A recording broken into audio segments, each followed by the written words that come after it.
Good morning, students. I am Anamika Gupta. Here, my topic is change in profit sharing ratio. आपको इस video के अंदर मैं कुछ इंपॉर्टेंट कंसेप्ट जो इस चैप्टर के अंदर आपके बोर्ड में आने वाले हैं उसके बारे में एक्सप्लेन करना चाहती हूँ। सबसे पहले आपकी एक टर्म आती है reconstitution of firm. Reconstitution of firm. Reconstitution of firm का मीनिंग क्या है?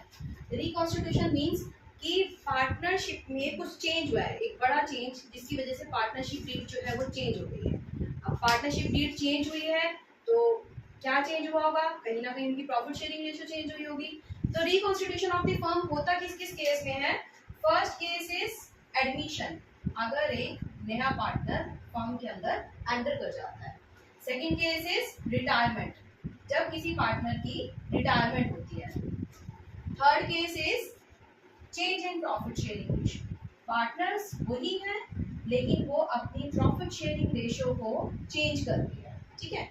Now the fourth one is death of A partner, किसी भी पार्टनर की डेथ हो जाती है। ठीक है। The last one is amalgamation, amalgamation of partnership firm. Amalgamation का मतलब क्या होता है? दो फर्म्स जो अलग अलग काम कर रही थी वो फर्म्स कंबाइन होकर एक फर्म बन गई है, तो अगेन उनकी पार्टनरशिप डीड क्या हो गई है? चेंज हो गई है। This is the first concept जिसके बारे में आपने अपनी थ्योरी में देखा होगा। तो आपको अपनी बुक में सबसे पहले यही टॉपिक दिया जाएगा। ये एमसीक्यू में क्वेश्चन पूछा जा सकता है कि what do you mean by reconstitution of the firm. ठीक है। नाउ नेक्स्ट कंसेप्ट इज, आपका जो नेक्स्ट कंसेप्ट है वो क्या है कि आपको गुडविल कैलकुलेट करनी है। सबसे पहले आपको ये पता होना चाहिए कि गुडविल होती कितने तरीके की है। There are two types of goodwill. ठीक है। अगर मैं गुडविल की बात करूं तो फर्म में दो तरीके की गुडविल होती है। Okay. The first one is purchased goodwill, purchased goodwill. ठीक है। And the second one is self generated goodwill, self generated goodwill. अब परचेज गुडविल और सेल्फ जनरेटेड गुडविल वर्ड से आपको कुछ क्लियर हो रहा हो तो क्या मीनिंग होगा? परचेज गुडविल का मतलब क्या है कि हमने कोई रनिंग बिजनेस खरीदा है और उसमें हमने कुछ एक्स्ट्रा अमाउंट पे की है तो हमने गुडविल के लिए पेमेंट की है। Purchase goodwill that is, but चलो purchase goodwill means purchase when a running business is purchased.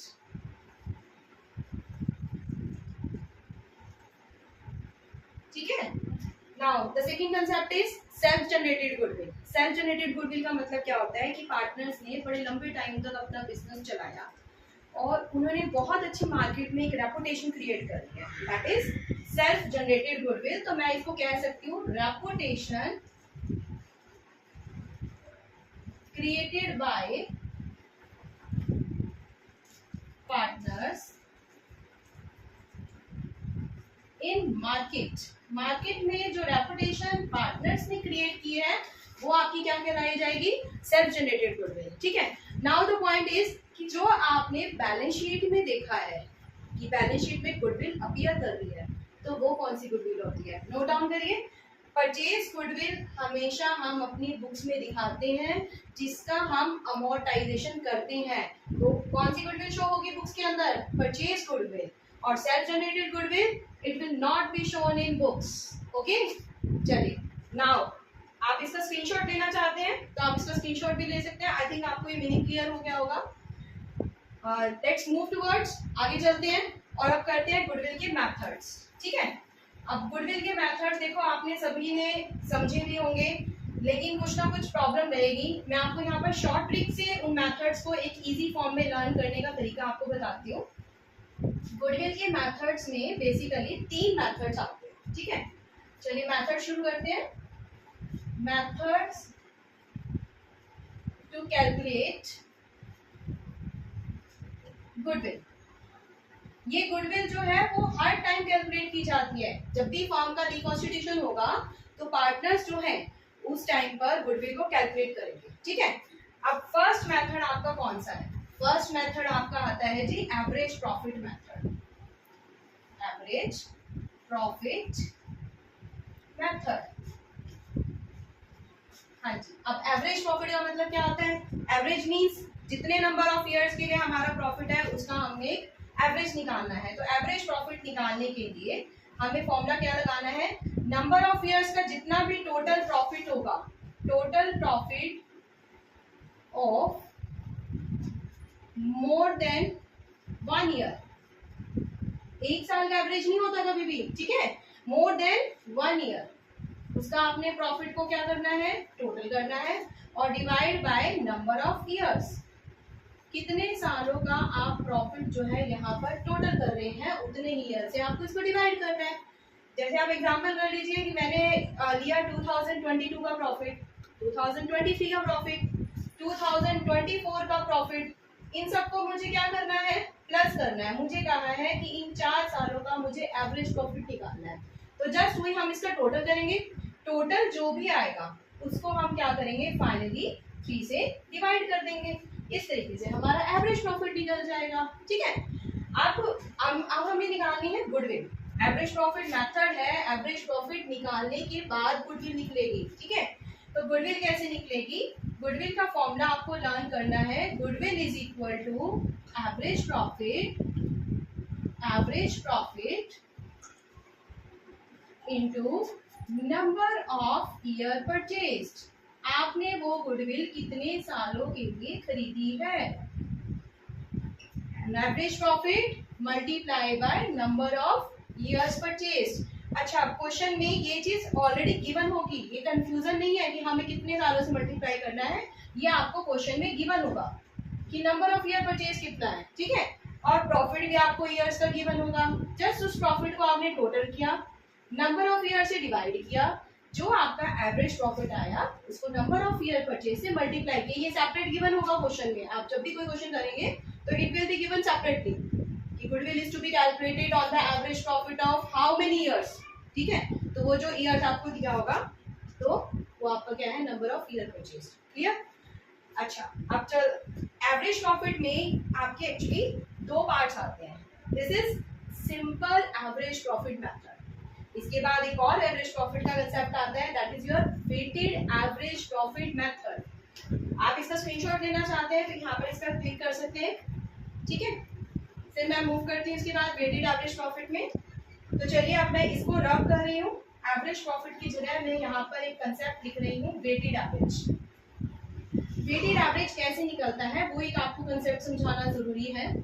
Simple average आपने समझा, अब आपको बताते हैं कि वेटेड एवरेज प्रॉफिट कैसे निकलता है। इसी एवरेज प्रॉफिट के आगे मैंने वर्ड लगा दिया वेटेड एवरेज।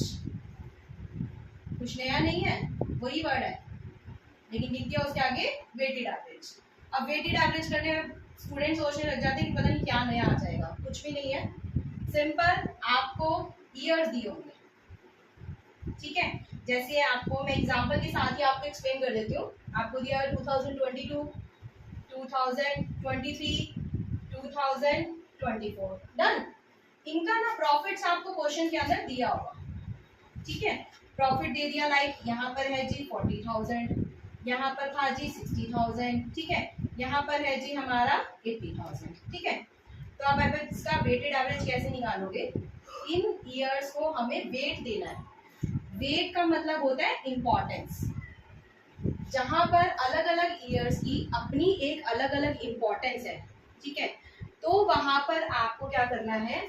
उनको वेट देना है।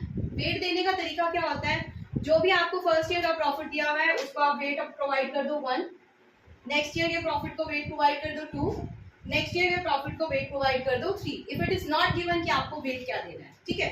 फिर आप निकालेंगे इसका प्रोडक्ट। प्रोडक्ट का आप फॉर्मूला लर्न कर लीजिए। प्रोडक्ट का फॉर्मूला क्या है? वेट को हमें मल्टीप्लाई करना है किससे? प्रॉफिट से। Weight multiply by profit, clear. चलिए अब इनको मल्टीप्लाई करते हैं। 40 को 1 से, तो ये कितना आ गया जी? 40,000। 60 को 2 से, तो आपका प्रॉफिट आ गया जी 1,20,000। 80 को 3 से, ये आपका आ गया जी 2,40,000। अब आपको टोटल करना है 2 चीजों का। किसका? एक तो वॉइड्स का टोटल करिए और दूसरा प्रोडक्ट का टोटल करिए, ठीक है। वेट का टोटल करेंगे 86, डन। प्रोडक्ट का टोटल करते हैं, it is 360 and 40 it is 4 lakh. हो गया जी। अब आपको निकालना है वेटेड एवरेज। अब वेटेड एवरेज कैसे निकलेगा? वेटेड एवरेज का फॉर्मूला क्या है जी? वेटेड एवरेज प्रॉफिट, इसका फॉर्मूला क्या है? जितना आपने टोटल प्रोडक्ट किया है उसको आप लिखेंगे ऊपर, टोटल प्रोडक्ट, और जो आपने वेज का टोटल किया है उसको आप लिखेंगे नीचे, टोटल वेज। टोटल प्रोडक्ट आपका कितना आ रहा था? 4 लाख, और आपका टोटल वेट कितना है? 6। इसको डिवाइड करके आप यहाँ पर अपना आंसर निकाल सकते हैं। This will be your weighted average profit. आप इसका स्क्रीनशॉट भी ले सकते हैं। आपको एक होप्स हो कि आपको एग्जांपल से क्लियर हो गया होगा कि वेटेड एवरेज प्रॉफिट कैसे निकालते हैं। चलिए मूव टूवर्ड्स, अब पहुंचते हैं सेकंड मेथड पे। ये आपका फर्स्ट मेथड था एवरेज प्रॉफिट मेथड। मैंने आपको इसमें दोनों कंसेप्ट क्लियर करा दिए कि सिंपल एवरेज प्रॉफिट कैसे निकलता है और वेटेड एवरेज प्रॉफिट कैसे निकलता है। अब पहुंचते हैं नेक्स्ट मेथड पे। नेक्स्ट मेथड का नाम है आपका, अच्छा बच्चों एक चीज और बहुत इंपॉर्टेंट, इन एवरेज प्रॉफिट को निकालते हुए ना हमें कुछ एडजस्टमेंट्स करनी होती है, ठीक है। उस एडजस्टमेंट के लिए मैंने एक शॉर्ट रील बना रखी है, एक शॉर्ट्स की फॉर्म में यूट्यूब में मेरे चैनल पर मिल जाएगा, आप उसको वहां से पढ़ सकते हैं कि इसमें कौन कौन सी एडजस्टमेंट करनी है, एबनॉर्मल लॉस की, एबनॉर्मल प्रॉफिट की, ठीक है, इनकम फ्रॉम इन्वेस्टमेंट की, तो वहां से आप सर्च करके इसकी एडजस्टमेंट को कर सकते हैं, ठीक है। चलिए अब नेक्स्ट मेथड करते हैं। नेक्स्ट मेथड का नाम है हमारा super profit method. Super profit method, super profit method, ठीक है। अब सुपर प्रॉफिट मेथड में सबसे पहले हमको मीनिंग पता होना चाहिए, what do you mean by super profit. Super profit क्या होता है कि जब भी कोई ऑनर अपनी बिजनेस में पैसा इन्वेस्ट करता है तो वो एक नॉर्मल रेट से ज्यादा अर्न करना चाहता है। बिजनेस में नॉर्मली सभी 10% अर्न करते हैं, कुछ उसको लगता है कि मेरा प्रॉफिट ज्यादा होना चाहिए और वो 10% से ज्यादा अर्न कर रहा है, तो उसने जितना एक्स्ट्रा अर्न किया that is known as super profit. Okay, तो मैं इसका सुपर प्रॉफिट का आपको पहले डायरेक्ट फॉर्मूला बता रही हूँ क्या है, फिर मैं आपको स्टेप्स बताती हूँ कैसे करने हैं। सुपर प्रॉफिट एक्चुअली क्या होता है? एवरेज प्रॉफिट में से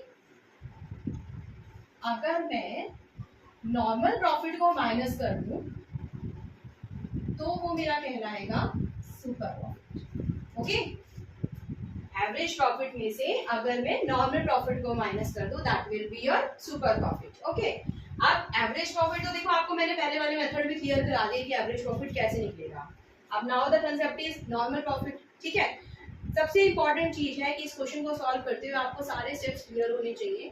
आप स्टेप्स देखिए आपको इसको कैसे कैलकुलेट करना है, क्योंकि स्टेप्स के बेसिस पर अगर ये क्वेश्चन रिवर्स फॉर्म में आ जाता है तो आप उसको इजीली कर पाओगे। नोट डाउन करिए इसके स्टेप्स क्या क्या है। सबसे पहले स्टेप आता है इसका, आपको कैलकुलेट करना है एवरेज प्रॉफिट, जो ऑलरेडी मैं क्लियर कर चुकी हूँ। सेकेंड स्टेप में आपको कैलकुलेट करना है नॉर्मल प्रॉफिट, ठीक है। थर्ड स्टेप में आपको कैलकुलेट करना है सुपर प्रॉफिट, ठीक है। और फोर्थ स्टेप में आपको कैलकुलेट करना है क्लियर। एवरेज प्रॉफिट आपको एक्सप्लेन हो चुका है। चलिए नेक्स्ट करते हैं, नॉर्मल प्रॉफिट क्या होता है। नॉर्मल प्रॉफिट हम निकालते हैं जी कैपिटल इम्प्लाइड को अगर हम नॉर्मल रेट ऑफ रिटर्न से, नॉर्मल रेट ऑफ रिटर्न से मल्टीप्लाई करें और डिवाइड बाय 100 करें तो हमारा क्या निकलेगा जी? नॉर्मल प्रॉफिट निकलेगा, ठीक है। अब सुपर प्रॉफिट का फॉर्मूला क्या है? ऐसी एवरेज प्रॉफिट में से हमें नॉर्मल प्रॉफिट को माइनस करना है, average profit minus normal profit. और लास्ट स्टेप जो आपका है कि गुडविल कैसे निकलेगी। गुडविल कैसे निकलेगी? इस सुपर प्रॉफिट को आपने नंबर ऑफ ईयर परचेज से मल्टीप्लाई कर, ओके। अब इस पूरे के पूरे मेथड में मैंने आपको स्टेप्स क्लियर करा दिए हैं। अब आपके माइंड में क्वेश्चन ये होगा कि कैपिटल इम्प्लाइड क्या होता है, ठीक है। अब कैपिटल इम्प्लाइड क्या मीन्स? जो पैसा पार्टनर्स ने बिजनेस में इन्वेस्ट किया हुआ है, कैपिटल इम्प्लाइड निकालने के भी स्टूडेंट्स दो तरीके हैं, ठीक है। आप इसका एक स्क्रीनशॉट ले लो ताकि मैं एक्सप्लेन कर सकूं कि कैपिटल इम्प्लाइड कैसे निकालना है। आप ले लीजिए। चलिए अब आगे करते हैं कि कैपिटल इम्प्लाइड कैसे कैलकुलेट करना है। आई थिंक आपने ये स्टेप्स नोट कर लिए, मैं इसको रब कर रही हूँ। नेक्स्ट करते हैं कैपिटल इम्प्लाइड। इन्हीं स्टेप्स को आप फॉलो करेंगे ना तो आप किसी भी प्रैक्टिकल क्वेश्चन को कैलकुलेट में गुडविल को इजीली कैलकुलेट कर सकते हैं। और क्वेश्चन रिवर्स भी आएगा तो आप नीचे से स्टेप शुरू करेंगे तो ऊपर वाली कैलकुलेशन हो जाएगी, ठीक है। डायरेक्ट क्वेश्चन बहुत कम आते हैं सीबीएसई में, इस चीज को नोट करना।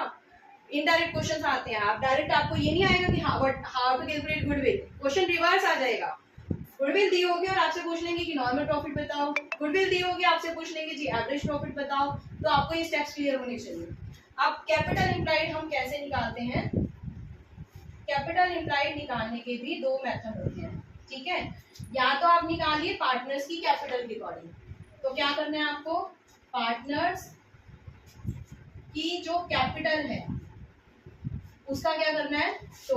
टोटल ऑफ पार्टनर कैपिटल, जितने भी पार्टनर है ए बी सी 1 2, ठीक है, और प्लस जितने रिजर्व्स हैं, एक्यूमुलेटेड रिजर्व्स जो उन्होंने अपनी बैलेंस शीट में रिजर्व रखे हुए हैं, या कोई अनडिस्ट्रीब्यूटेड प्रॉफिट है उसको भी हम प्लस कर देंगे। कोई भी एक्यूमुलेटेड लॉसेज है उनको आपने क्या करना है? माइनस करना। एक्यूमुलेटेड लॉसेज में एग्जांपल आप कर सकते हो एडवर्टाइजमेंट सस्पेंस अकाउंट, P&L का आपका डेबिट बैलेंस, ठीक है, उनको आपने क्या करना है? माइनस करना है। ये तो आपका एक तरीका हो गया। दूसरे तरीके की तरफ जाएं तो कैपिटल इम्प्लाइड निकालने का दूसरा तरीका है total assets minus total liabilities. तो दोनों में से जो इन्फॉर्मेशन आपके पास दी हुई है आप वहां से कैलकुलेट कर सकते हैं।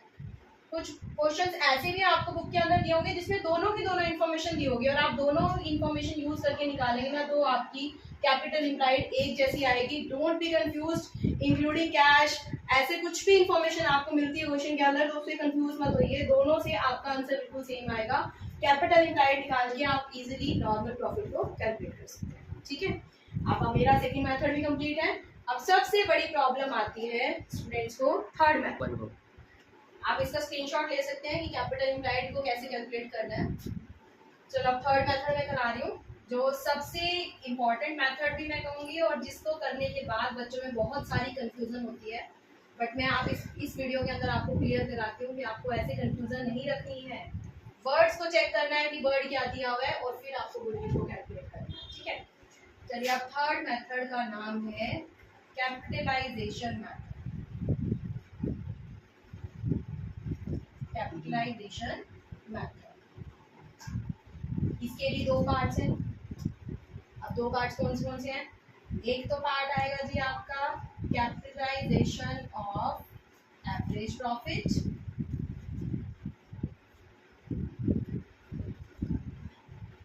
ठीक है, और एक मेथड आपका आएगा कैपिटलाइजेशन ऑफ सुपर प्रॉफिट। देखो यही वर्ड्स आ गए। आपने पहला मेथड किया एवरेज प्रॉफिट, दूसरा मेथड किया आपने सुपर प्रॉफिट और दोनों के आगे वर्ड क्या यूज हो गया? कैपिटलाइजेशन, ठीक है। अब अगर एवरेज प्रॉफिट का कैपिटलाइजेशन आता है तो आपने उस क्वेश्चन को कैसे सॉल्व करना है, ठीक है। देखिए क्या करना है, कैपिटलाइजेशन ऑफ एवरेज प्रॉफिट में आपको दो चीजों की कैलकुलेशन करनी है और उन दोनों के जो डिफरेंस होगा that will be a goodwill, ठीक है। बहुत इजी तरीका है। आपने गुडविल निकालनी है, उसके लिए हमें दो चीजें चाहिए। ए में से बी को माइनस करना है, ठीक है। अब ए क्या है, बी क्या है, उसको समझिए। ए हमारे लिए क्या है? Capitalised value, capitalised value of average profit. ये कैसे निकलेगा? हमें ए में क्या लिखना है? Capitalised value of average profit. मैं इसको अगर हिंदी में ट्रांसलेट करूँ ना इजीली लर्न करने के लिए तो सबसे अच्छा तरीका क्या है, आप ये देखिए कैप एवरेज प्रॉफिट के अकॉर्डिंग आपकी बिजनेस में कितनी कैपिटल होनी चाहिए, ठीक है। Capitalised value of average profit, तो इसको निकालना कैसे है? यहाँ देख सकते हैं मैंने एरो बना दिया है। एवरेज प्रॉफिट को आपने एवरेज प्रॉफिट को किससे मल्टीप्लाई करना है? Normal rate of return, sorry average profit को हमें मल्टीप्लाई करना है 100 से, divide by normal rate of return. Normal rate of return ना क्वेश्चन में आपको गिवन होगा, ठीक है। एवरेज प्रॉफिट हो सकता है आपको निकालना भी पड़ जाए या गिवन हो। Average profit into 100 upon normal rate of return, क्या निकालेंगे, capitalised value of average profit. Done, A point निकल गया। अब आपको पूछना है जी बी पॉइंट में क्या निकालना है, तो बी पॉइंट करते हैं। मैं इसको एक्चुअली थोड़ी सी देर के लिए रख कर रही हूँ ताकि आपको एक मेथड क्लियर हो सके। A point is capitalised value of average profit, B point is actual capital implied, actual capital implied। Actual capital implied कैसे निकालना है, मैंने अभी बिल्कुल क्लियर किया था। क्या से किया था, कैपिटल इम्प्लाइड निकालने के लिए दो अलग अलग मेथड होते हैं। एक मेथड में हमने क्या किया, सभी पार्टनर्स की कैपिटल को ऐड करिए, उसमें रिजर्व्स और प्रॉफिट्स को ऐड करिए और लॉसेस को कर दीजिए माइनस, ठीक है। दूसरा मेथड हमने क्या किया कि सारी की सारी एसेट्स, टोटल ऑफ एसेट्स में से टोटल ऑफ लायबिलिटी को डिडक्ट कर देंगे तो आपके पास कैपिटल इम्प्लाइड आ जाएगी। ओके, तो बी पॉइंट जो हमारा है वो क्या है, हमारा एक्चुअल कैपिटल इम्प्लाइड। इन दोनों वैल्यूज का जो डिफरेंस आएगा ना, that will be your goodwill. मैं एक छोटा सा एक एग्जांपल के साथ आपको इस कंसेप्ट को क्लियर करना चाहूंगी। कैपिटल इम्प्लाइड मान लीजिए आपकी फर्म की आ रही है 5 लाख रुपीज, ठीक है, और आपका जो एवरेज प्रॉफिट आ रहा था वो आपका आ रहा था 60,000। Clear. Normal rate of return आपको क्वेश्चन में दे रखा है 10%, तो 60,000 इंटू 100 अपॉन 10 करके आप निकालोगे capitalised value of average profit, वो कितनी आएगी, 6 लाख रुपीज। अब 6 लाख आपकी आ गया ए पॉइंट और 5 लाख आपका आ गया बी पॉइंट, ठीक है। इन दोनों का डिफरेंस हमें यहाँ पर लेना है, तो मैं ए की जगह वैल्यू डाल रही हूँ 6 लाख और बी की जगह मैं वैल्यू डाल रही हूँ 5 लाख, तो इट मीन्स आपकी गुडविल कितनी है, 1 लाख रुपीज। बहुत सिंपल सी कंसेप्ट है। अगर नॉर्मली भी आप कैलकुलेट कर रहे हो तो आप ये देख रहे हो कि जितना पैसा आपने लगा रखा था, ठीक है, उसके अकॉर्डिंग आप नॉर्मल से बहुत अच्छा कमा रहे हो, तो जितना आपका पैसा बचा जो आपने इन्वेस्ट नहीं करा वो आपकी गुडविल है, आपकी कमाई है, वो आपकी रेपुटेशन है। चलो अब इसका दूसरा पार्ट करते हैं। ये पार्ट आपका क्लियर है, कैपिटलाइजेशन ऑफ एवरेज प्रॉफिट। अब मुझे करना है इसका दूसरा पार्ट। इसी में दूसरा पार्ट आता है कैपिटलाइजेशन ऑफ सुपर प्रॉफिट। यहाँ पर लिख रही हूँ मैं कैपिटलाइजेशन ऑफ सुपर प्रॉफिट, ठीक है। अब इसमें सबसे पहले आपको क्या कैलकुलेट करना होगा, यहाँ पर आपको चाहिए कि सुपर प्रॉफिट निकालना होगा। सुपर प्रॉफिट पहले आप निकालेंगे। सुपर प्रॉफिट का फॉर्मूला अभी मैंने आपको समझाया था, क्या बोला था, एवरेज प्रॉफिट में से अगर मैं नॉर्मल प्रॉफिट को माइनस कर दूं तो ये मेरा क्या बन जाएगा, सुपर प्रॉफिट, ठीक है। अब गुडविल कैसे निकाली जाएगी इस क्वेश्चन के अंदर, goodwill is equal to super profit into 100 upon normal rate of return, ठीक है। अच्छा बच्चों, एक चीज ना सबसे इंपॉर्टेंट क्या है कि ना यहाँ जब भी ये सुपर प्रॉफिट मेथड आता है ना, सभी कंफ्यूज हो जाते हैं कि हमें कौन सा लगाना है। एक में तो हम कर रहे हैं नंबर ऑफ ईयर परचेज को मल्टीप्लाई, और एक में कर रहे हैं हम 100 upon normal rate of return. तो आपने वर्ड नोट करना है। अगर कहा गया है कि गुडविल आपको कैलकुलेट करनी है on the basis of super profit, सिर्फ इतना लिखा हुआ है, तो आप इससे पहले जो मेथड एक्सप्लेन किया था उसको यूज करेंगे, ठीक है। तो गुडविल निकाली कैसे जाएगी, सुपर प्रॉफिट को हम नंबर ऑफ ईयर परचेज से मल्टीप्लाई करेंगे। अगर आपको नॉर्मली लिखा है कि गुडविल निकालिए on the basis of super profit, simple super profit, लेकिन अगर वर्ड आ जाए on the basis of capitalisation of super profit, note down this word, capitalisation of super profit, तब आप ऐसे यूज करेंगे super profit into 100 upon normal rate of return. Please don't be confuse, super profit के दो method हैं, confuse मत होइए। Simple super method profit लिखा है तो नंबर ऑफ ईयर परचेज से मल्टीप्लाई करिए, और अगर वहां पर वर्ड आ जाता है कैपिटलाइजेशन ऑफ सुपर प्रॉफिट तो 100 upon normal rate of return से मल्टीप्लाई करिए।